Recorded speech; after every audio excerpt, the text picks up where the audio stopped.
বাবা আমার জন্য ছেলে দেখছেন। তুমি কবে বাবার সঙ্গে দেখা করে বিয়ে কথা বলবে বলো তো? সবেমাত্র পড়াশোনা শেষ করলাম, এখনো তো চাকরি খোঁজা বাকি, কত কাজ বাকি। হ্যাঁ, আর তুমি সব জোগাড় করতে করতে বাবা অন্য কোথায় আমার বিয়ে দিয়ে দেবেন। আহা, এসব ভাবছো কেন? একবার একটা চাকরি পাই, তারপর যে পাকা কথা সেরে আসবো। আর কটা দিন অপেক্ষা করো। সেই কবে থেকে অপেক্ষাই তো করছি। কোনো চিন্তা করো না, এই বাড়িটা আর সামনের ওই জমিটা দুটোই আমার, বুঝলে? বিয়ের পর ওই জমিতে একটা পাকা দালান বানিয়ে ফেলবো। বাহ, এখন থেকে ভেবে রেখেছো? হ্যাঁ হ্যাঁ, আমি সব ভেবে রেখেছি। এখন শুধু চাকরি পাওয়াটা দেরি। শুধু দুটো জমি নিয়ে তো আর বিয়ে করা যায় না। কোনো চাকরি না করলে লোকে বলবে তুমি বেকারের পাল্লায় পড়েছো। লোকের কথায় কি যায় আসে? বিয়ে করে জমিতে ঘর বানানোর স্বপ্ন সে তো কোনোদিনই হবে না বাছাধন। মোড়লের মেয়ের দিকে নজর দেওয়া, দাঁড়াও দেখাচ্ছি তোমায় বামুন হয়ে চাঁদ ধরতে যাওয়ার ফল। আমাদের আর দুঃখের দিন থাকলো না, কি বলো মা? ঠিক বলেছিস বাবা। কত কষ্ট করে দুই মা ছেলে রক্ত জল করে অবশেষে নিজেদের একটা ভিটে কিনলাম। এবার সুখে শান্তিতে এখানে বাকিটা জীবন কাটিয়ে দিতে পারবো, আর কোনো ভয় নেই, কোনো চিন্তা নেই। আর যদি তোর বাবা বেঁচে থাকতো, ছেলের উন্নতি দেখে তার বুক গর্বে ফুলে উঠতো। আহা মা, এমন খুশির দিনে চোখের জল ফেলতে আছে? ঠিক বলেছিস, কান্নার দিন শেষ। এবার শুধু আমার শেষ একটা দায়িত্ব আছে। আবার কি দায়িত্ব মা?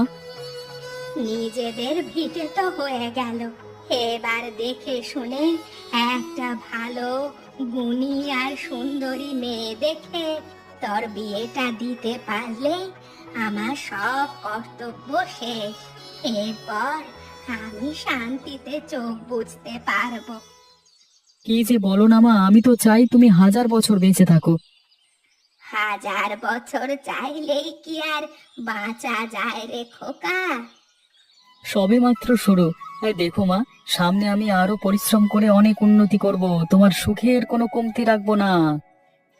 তোর এভাবে বলাটাই অনেক বাবা। বেঁচে থাক। আমাকে আশীর্বাদ করো মা। কি খগেন, কোথায় ছিলে সকাল থেকে? আমি কত খোঁজ করলাম তোমার। কি আর বলবো বাবু, আমি তো আপনার এখানে আসছিলাম, তবে আসবার পথে যা দেখলাম তা দেখে আর পা চলছিল না মোটেও। সে কি, কি এমন দেখলে তুমি, আমাকে বলো।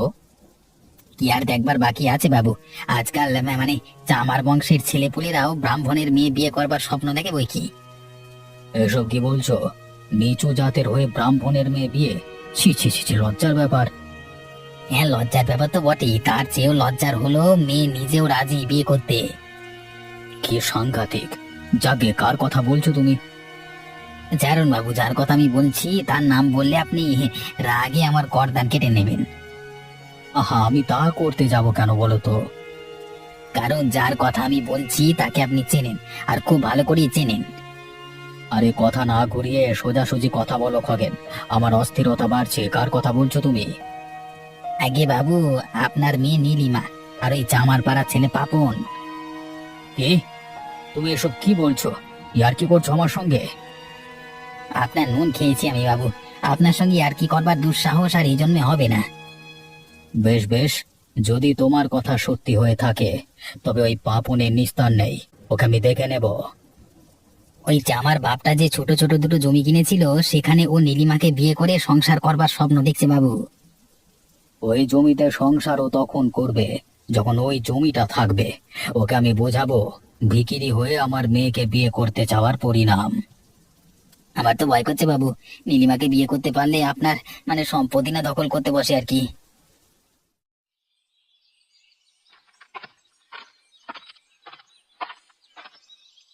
এ আমি কাকে দেখছি?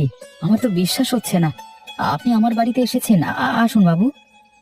বেশিক্ষণ সময় নষ্ট করব না, শুধু একটা কথা, মানে দরকারি কথা আছে, সেটা বলে দিয়েই আমি চলে যাব। হয়তো আমি জানি আপনি কি বলতে চান বাবু, তাও আপনি বলুন। আজকে থেকে কয়েক বছর আগে তোমার বাবা আমার থেকে চড়া সুদে 1,00,000 টাকা ধার নিয়েছিল।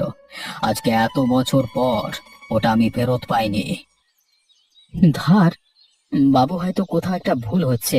আমার বাবা কখনো কারোর কাছ থেকে ধার নেননি, আর নিলেও তিনি মৃত্যুশয্যায় অবশ্যই আমাকে বলে যেতেন। এই বেটা, দেব টেনে কানের নিচে একটা চর। বাবুর ভুল হবে? তুই জানিস না কার সঙ্গে কথা বলছিস? কিন্তু আমার বাবা তো ওসব বাজে কথার আমার সময় নেই। তোমার বাবার কাছে আমার টাকা পাওনা আছে, এই কাগজে লেখা আছে সব। তোমার বাবার টিপসইও আছে। কিন্তু বাবা, এই নিয়ে সুদ সহ মোট 3,48,596 টাকা পাওনা হয়েছে। 3 লক্ষ? আগামী 4 দিনের মধ্যে ওই টাকা আমাকে বুঝিয়ে দিতে হবে, নয়তো আইনগতভাবে তোমার বাড়ি এবং জমি চুক্তি অনুযায়ী আমার দখলে চলে আসবে। বাবু, এত টাকা আমি পাবো কোথায়? আর এই বাড়ি আর জমি আমার শেষ সম্বল। 4 দিন সময়, কিভাবে কি করবে তোমার ব্যাপার। এরপর যা হবে সেটা আমার ইচ্ছায় হবে। চলি।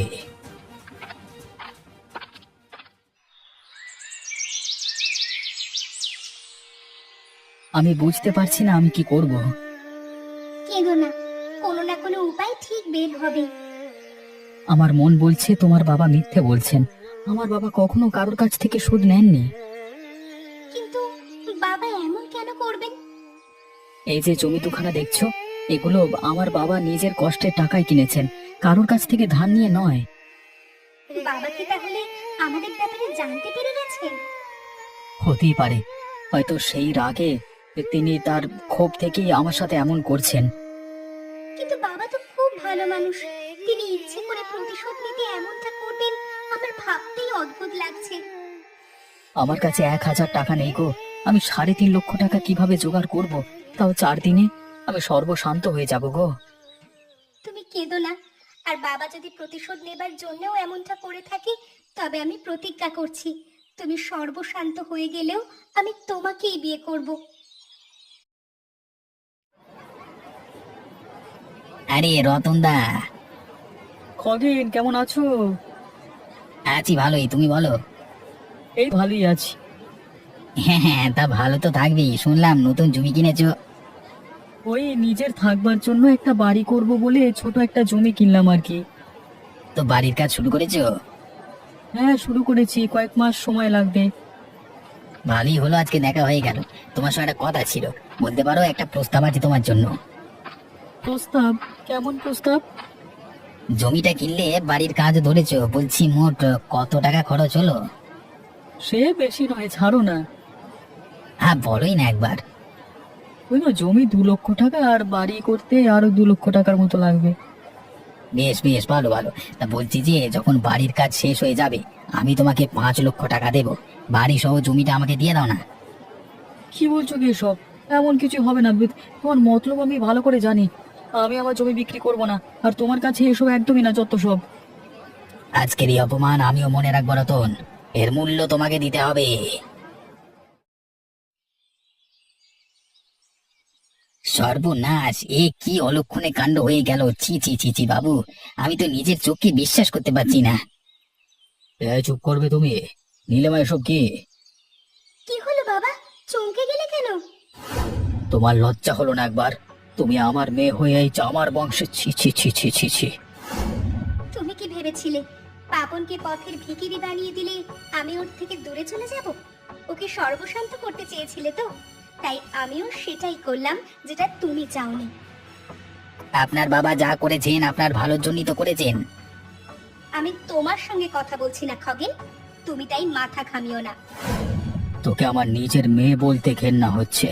এই চামার ভিখিরির জন্য তুই আমার এত বড় অসম্মান করলি, আবার মুখে চুনকালি দিলি। আমরা এমন কিছুই করতে চাইনি বাবা, তুমি পাপনের সঙ্গে যা করেছো, এরপর আমি বাধ্য হয়েছি এমনটা করতে। বেরিয়ে যা, বেরিয়ে যা বাড়ি থেকে। আজ থেকে আমার কোনো মেয়ে নেই, বেরিয়ে যা বাড়ি থেকে।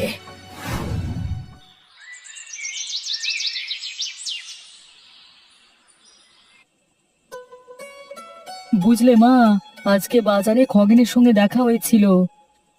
কোন খগেন?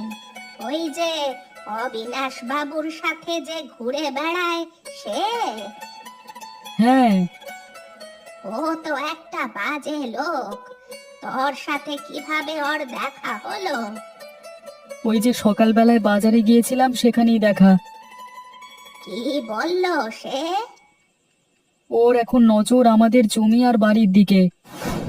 কেন, কিছু বলেছে তোকে?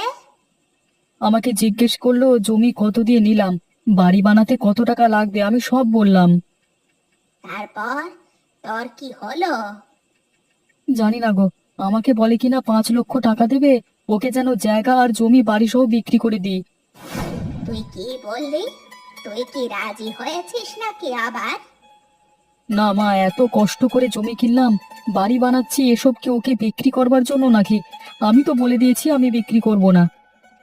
খুব ভালো কাজ করেছিস। ও একটা বাজে লোক। তবে একটু সাবধানে থাকিস বাবা। অবিনাশ বাবুর লোক তো, জানিসই তো। তুমি চিন্তা করো না মা, আমি সতর্ক থাকবো, ওকে কোনো সুযোগ আমি দেব না।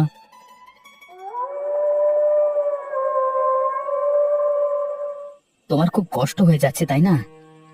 না না, কষ্ট হবে কেন? তুমি না বললেও আমি ঠিক বুঝতে পারি। হ্যাঁ, কোথায় ইচ্ছে ছিল নিজের জমিতে ঘর বানিয়ে সেখানে রাখবো। থাক না, আগের কথা তুলে কেন শুধু শুধু কষ্ট পাচ্ছ? আমার কোনো অসুবিধে হচ্ছে না। আমার মন কেমন যেন অস্থির লাগছে। আমার মনে হচ্ছে তোমার বাবা এখানেই থেমে যাবেন না।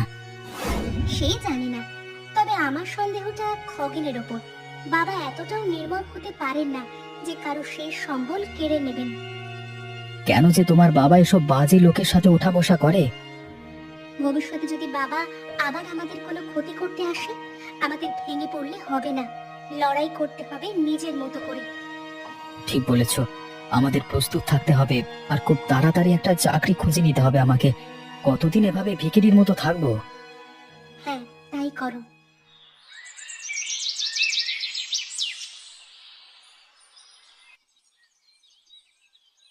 বাবু, আজকে কদিন হলো আপনি মন খারাপ করে বসে আছেন, ঠিক মতো খাবার পর্যন্ত খাননি। এইভাবে যে অসুস্থ হয়ে পড়বেন। অসুস্থ বলে হই, মরে যাই তাতে কিছু যায় আসে না। আমি বাবা হিসেবে ব্যর্থ খগেন। এসব আপনি কি বলছেন বাবু? আপনি মানুষ হিসেবেও অতুলনীয়, বাবা হিসেবেও অতুলনীয়। কি আর লাভ বলো পাপনের ওই জমি কেড়ে নিয়ে? শেষমেশ আমার মেয়ের ওর সঙ্গেই তো বিয়ে হলো। গ্রামে সবার মুখে মুখে রটে গেছে নীলিমা এবং পাপনের বিয়ের খবর। এই অপমানের চেয়ে আমার মরে যাওয়াটাই সহজ মনে হয়। লোকে কত আজে বাজে কথা বলছে। যাওয়ার হয়ে গেছে, এসব নিয়ে আর ভাববেন না বাবু। পাপনের ওই জমি দুটো কাউকে বিক্রি করে দেব। বাবু, যদি কিছু মনে না করেন তো আমাকেই না হয় ওই জমি দুটো দিয়ে দিন। তুমি নিয়ে কি করবে? ছেলেটা তো বড় হচ্ছে, ওর ভবিষ্যতের জন্য না হয় রেখে দিলাম, পরে ওকে সঠিক সময় বুঝিয়ে দেব। ঠিক আছে বেশ, আমার তো কোনো কাজে আসবে না ওই জমি, তুমি তোমার ছেলের জন্য ওই জমি নিয়ে নিও। ধন্যবাদ বাবু, অনেক ধন্যবাদ।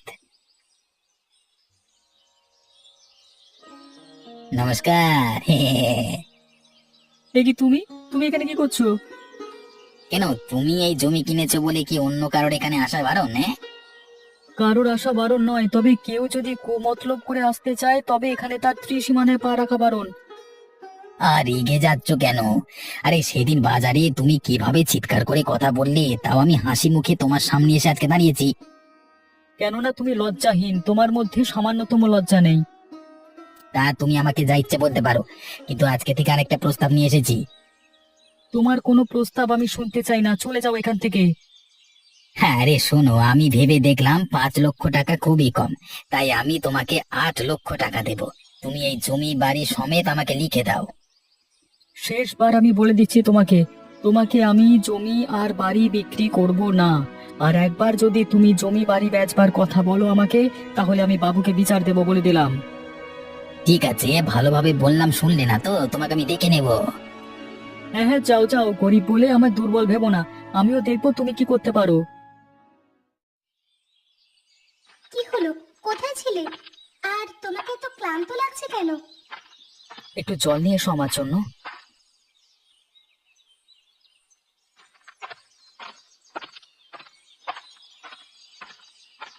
এই যে জল নাও। চেহারাটার কি অবস্থা হয়েছে! এই রোদের মধ্যে কি দরকার ছিল বাইরে ঘোরাঘুরি করার? একটা চাকরি খুঁজতে গিয়েছিলাম, সংসারে যা টানাপোড়েন চলছে। ও হ্যাঁ, তুমি তো বলেছিলে চাকরি খুঁজবে।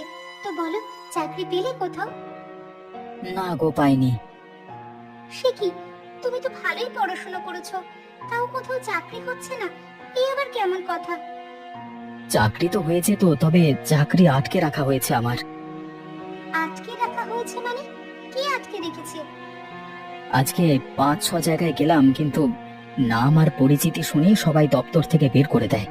পরে জানতে পারলাম ওই খগেন সব দপ্তরে বলে দিয়েছে যেন আমাকে চাকরি না দেওয়া হয়। ওর এত বড় সাহস হয় কি করে?